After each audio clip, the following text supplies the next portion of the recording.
अरुणाचल प्रदेश दौरे पर प्रधानमंत्री। व्यापारियों से प्रधानमंत्री की बैठक। जीएसटी सुधारों पर चर्चा। ईटानगर में जीएसटी संशोधन पर संवाद। प्रधानमंत्री मोदी ने व्यापारियों और उद्योगपतियों से की मुलाकात।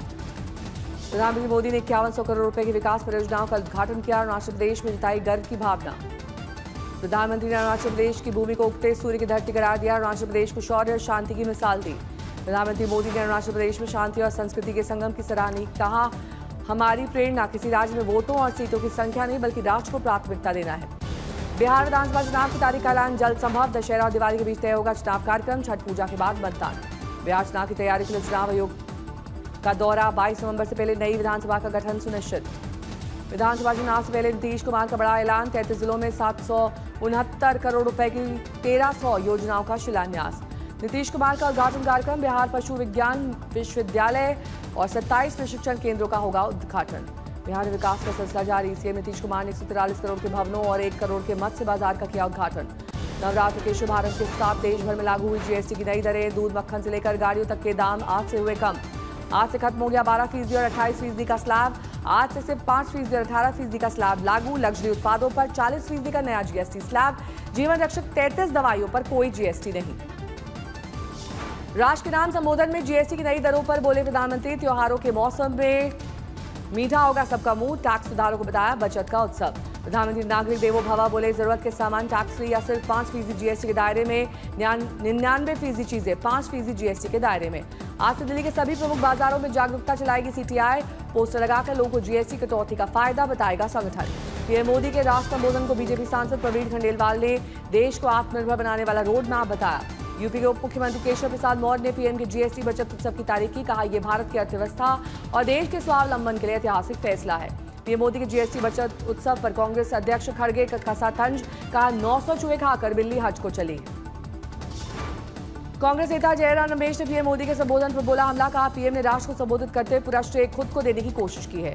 पीएम मोदी के जीएसटी रिफॉर्म्स के फायदों पर आप सांसद संजय सिंह का निशाना। बोले, 8 साल लूटने के बाद अब जनता के खातों में उनका पैसा वापस करो। बीजेपी सांसद आज से बाजारों दुकानों पर जीएसटी के नए स्लैब का करेंगे प्रचार। जेपी नड्डा दिल्ली के स्थानीय दुकानदारों के साथ जीएसटी बचत महोत्सव पर करेंगे चर्चा। जीएसटी को लेकर केंद्र पर विपक्ष का निशाना। ममता बनर्जी ने कहा, केंद्र जीएसटी दरें कम करने की अनुचित श्रेय ले रहा है। ये कदम राज्य सरकार ने उठाया। ममता बनर्जी ने कहा, जीएसटी में बदलाव से पश्चिम बंगाल के राजस्व में 20,000 करोड़ रुपए की कमी आएगी। आपके सौरभ भारद्वाज ने पीएम मोदी के जीएसटी भाषण पर कहा, समय को भारत पाकिस्तान मैच से जोड़ा। तो महुआ मोइत्रा बोली, जीएसटी धमाका या डॉलर का तमाचा। आज से 2 दिवसीय गुजरात दौरे पर अमित शाह। सबसे पहले अमित शाह सूरत जाएंगे और इस्कॉन मंदिर में कार्यक्रम में लेंगे हिस्सा। आज अमेरिका के लिए रवाना होंगे वाणिज्य उद्योग मंत्री पीयूष गोयल। भारत अमेरिका व्यापार समझौते को लेकर न्यूयॉर्क में है बैठक। पीयूष गोयल के साथ जाने वाले प्रतिनिधिमंडल में विशेष सचिव राजेश अग्रवाल और दूसरे अधिकारी शामिल। आज तक के निर्माण भारत समिट में केंद्रीय सड़क परिवहन मंत्री नितिन गडकरी ने इथेनॉल को लेकर फैलाए जा रहे भ्रम पर सफाई देते हुए कहा, इथेनॉल से गाड़ी का एवरेज कम नहीं होता और समय के साथ तकनीकी बदलाव जरूरी है। गडकरी बोले, हाइड्रोजन भविष्य का ईंधन है और ग्रीन ईंधन से ही बढ़ते प्रदूषण को रोका जा सकता है। परिवहन मंत्री नितिन गडकरी ने कहा, देश को आत्मनिर्भर बनाने के लिए ग्रीन ईंधन और हाईवे नेटवर्क पर तेजी से काम हो रहा है। आज तक के निर्माण भारत कार्यक्रम में केंद्रीय मंत्री मनोहर लाल खट्टर ने कहा, प्रदूषण फ्री करेंगे राजधानी दिल्ली को। आज तक के निर्माण भारत समिट में बदल रहा है भारत सत्र में देश के विभिन्न राज्यों में मंत्री शामिल हुए। दिल्ली के शहरी विकास मंत्री आशीष सूद ने प्रधानमंत्री मोदी के नागरिक देवो भव दृष्टिकोण को बताया। आज तक के निर्माण भारत में नोएडा के विकास पर फोकस। डॉक्टर लोकेश एम ने बताया, शहर की नई पहचान और योजनाएं। घर बैठे खरीदे घर प्रोग्राम में सिग्नेचर ग्लोबल के चीफ बिजनेस ऑफिसर अमित कायकर समेत रियल एस्टेट एक्सपर्ट्स ने डिजिटल घर खरीदी पर चर्चा की। गौर ग्रुप के सीएमडी मनोज गौर ने निर्माण भारत समिट में रियल एस्टेट सेक्टर में जीएसटी और रेरा के असर पर अपनी राय दी। क्या हुआ कि जीएसटी रियल एस्टेट के लिए इनपुट क्रेडिट खत्म कर दिया गया था, आपको भी मालूम है। तो एक 18% की एक एक्स्ट्रा कॉस्ट रियल एस्टेट के ऊपर लग रही थी, जो कि अल्टीमेटली उसकी प्राइस के ऊपर कहीं ना कहीं और उसका जो असर फाइनल कॉस्ट के ऊपर पड़ता था। एक तो उसमें डेफिनेटली कम आएगा, क्योंकि हमें हर साल जो है कहीं ना कहीं कॉस्ट जो बढ़ानी पड़ रही थी, एक तो वो कॉस्ट बढ़नी रुकेगी। आज तक निर्माण भारत कार्यक्रम में एनएचएआई के पूर्व अध्यक्ष राघव चंद्रा और पूर्व अपर मुख्य सचिव अवनीश कुमार अवस्थी ने देश में हो रहे एक्सप्रेसवे के विकास पर चर्चा की और बताया कि देश विकास में कैसे एक्सप्रेसवे मदद कर रहा है। यूपी के सूचना प्रौद्योगिकी और इलेक्ट्रॉनिक्स मंत्री सुनील शर्मा ने कहा, पीएम मोदी द्वारा किए गए रिफॉर्म्स पूरे देश के लिए लाभकारी हैं। राजस्थान के जल संसाधन योजना मंत्री सुरेश सिंह रावत ने बताया कि राज्य पर्यटन का अर्थव्यवस्था में बहुत बड़ा योगदान है। राज्य की आर्थिक व्यवस्था में पर्यटन का एक महत्वपूर्ण आधार बना है। केंद्रीय मंत्री रामदास आठवले ने आज तक के कार्यक्रम में शामिल होकर कहा कि मोदी सरकार के नेतृत्व वाली इस सरकार में वंचित समाज को न्याय और पहचान देने के लिए बहुत सारे कदम उठाए गए। आज तक के निर्माण भारत कार्यक्रम में कॉर्पोरेट मामलों के मंत्रालय में राज्य मंत्री हर्ष मल्होत्रा ने देश के निर्माण में हाईवे की भूमिका पर विस्तार से बात की। लेखक और नीति विशेषज्ञ वैभव डांगे ने आज तक के निर्माण भारत समिट में लिया हिस्सा। कहा, देश की अर्थव्यवस्था के लिए देश के सामाजिक विकास के लिए आधारभूत ढांचा जरूरी है। वाराणसी में नवरात्र के पहले दिन अष्टभुजी मंदिर में लगी भक्तों की भीड़। सुबह से भक्त कर रहे हैं मां के दर्शन। उज्जैन में नवरात्र की धूम। हरिसिद्धि मंदिर में सुबह से उमड़ा आस्था का सैलाब। मां का आशीर्वाद ले रहे हैं भक्त। भोपाल में नवरात्र की रौनक। सुबह से मंदिर में लगी भक्तों की भारी भीड़। कांगड़ा में ब्रजेश्वरी मंदिर में उमड़ा आस्था का सैलाब। नवरात्र के पहले दिन भक्तों ने किए मां के दर्शन पूजन। हरिद्वार के मनसा देवी मंदिर में उमड़ा आस्था का सैलाब। बड़ी संख्या में श्रद्धालुओं ने किए मां के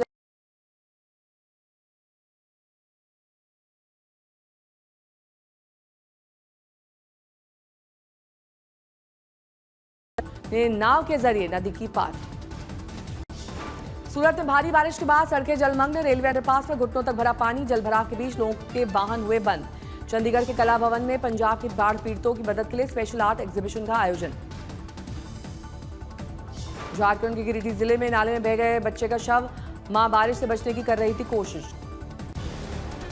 पंजाब के नांगल में सेवा पखवाड़ के तहत चिकित्सा शिविर का आयोजन। 70 से ज्यादा डॉक्टर्स ने मरीजों का किया इलाज। श्रीनगर में रियल कश्मीर एफसी का peace jersey launch. CM Omar Abdullah ने कहा, शांति के बिना न टूरिज्म चलेगा न खेल। दिल्ली में सेवा पखवाड़ा के तहत पीएम मोदी के कार्यों की लगाई गई प्रदर्शनी। पटना साइंस सिटी का सीएम नीतीश कुमार ने किया उद्घाटन। डॉक्टर कलाम की statue, 5 gallery, 4D theatre science city की खासियत है। केंद्रीय मंत्री जीतन राम मांझी का बड़ा बयान। कहा, बिहार विधानसभा में 20 विधायक भेजने की योजना है। इंदिरा आवास पर उठाए सवाल। पालघर के बाजार में दुकान में फ्रिज में शॉर्ट सर्किट होने से लगी आग। हादसे में आग की चपेट में आई 6 दुकानें। लाखों का सामान जलकर खाक। पुणे में अनियंत्रित कार और टेम्पो की टक्कर। बाद में कार में लगी आग। पूरी तरह कार क्षतिग्रस्त। महाराष्ट्र नागपुर में चलती कार में आग। पूरी तरह जलकर खाक। बाल बाल बचे यात्री। महाराष्ट्र लातूर में बाइक सवार बदमाश ने बैंक के सामने खड़ी 30 लाख रुपए की गाड़ी चोरी की।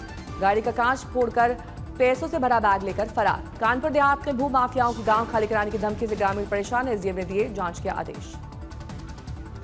भू माफिया देवराज सिंह पर ग्रामीणों का आरोप। जमीनों पर किया अवैध कब्जा। पीड़ितों का दावा, हाईवे पर बना सिंगर ढाबा, अवैध निर्माण। मेरठ में बिना अनुमति के महाप्रचार करने के दौरान हुआ हंगामा। मौके पर पहुंची पुलिस ने कई लोगों को हिरासत में लिया।